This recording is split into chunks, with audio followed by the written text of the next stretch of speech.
Hello guys, कैसे हो? Welcome back to my YouTube video. तो गाइस आज मैं पढ़ने वाला हूँ लेट नाइट तक, और चलते हैं ब्लॉग शुरू करते हैं। और इसमें मैं अपना सिलेबस थोड़ा सा क्लास 10 एवरेज ग्रेड के हिसाब से थोड़ा सा बूस्ट करूँगा, और देखते चलो ब्लॉग को एंजॉय।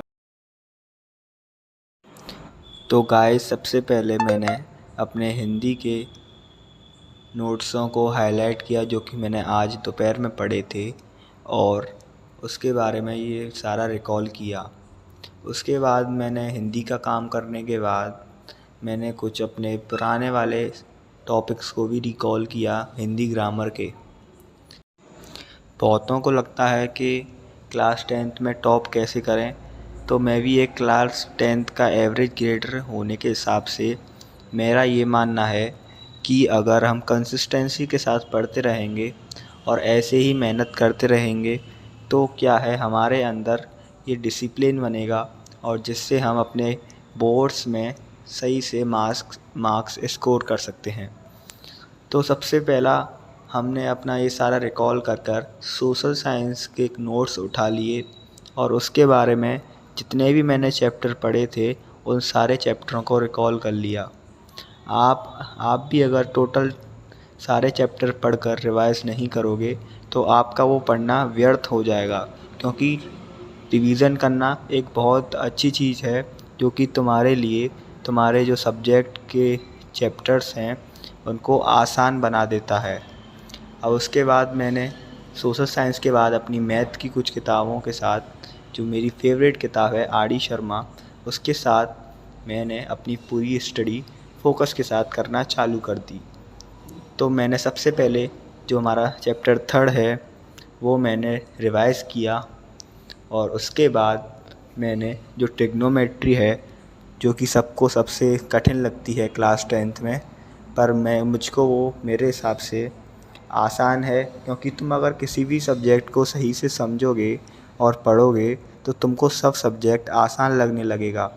जैसे कि तुम कोई भी हिंदी या इंग्लिश पढ़ रहे हो तो आपको वो अच्छे से समझ में आ जाता है, तो तुम्हारे अंदर एक कॉन्फिडेंस बिल्ट होता है।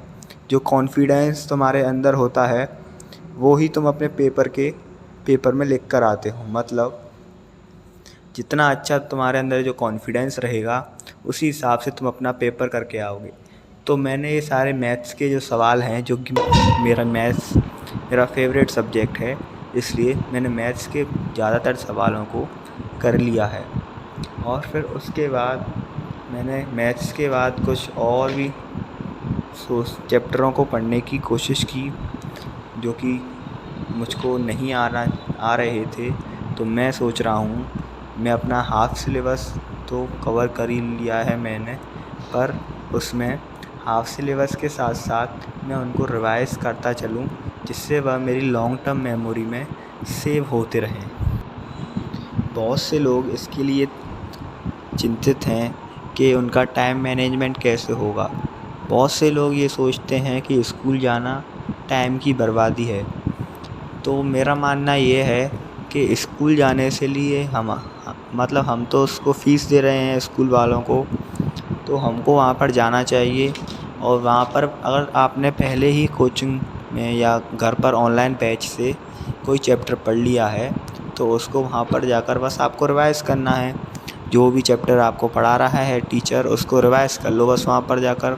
आपके लिए कोई दिक्कत ही नहीं है, आपको रिवाइज़ भी हो जाएगा, आपको दोबारा उसको पढ़ने का ज़रूरत भी नहीं पड़ेगी आपको। तो इसलिए आपको क्या है, एक तरह से स्कूल जाना चाहिए आपको, जो कि आपकी हेल्प करेगा रिवीज़न में।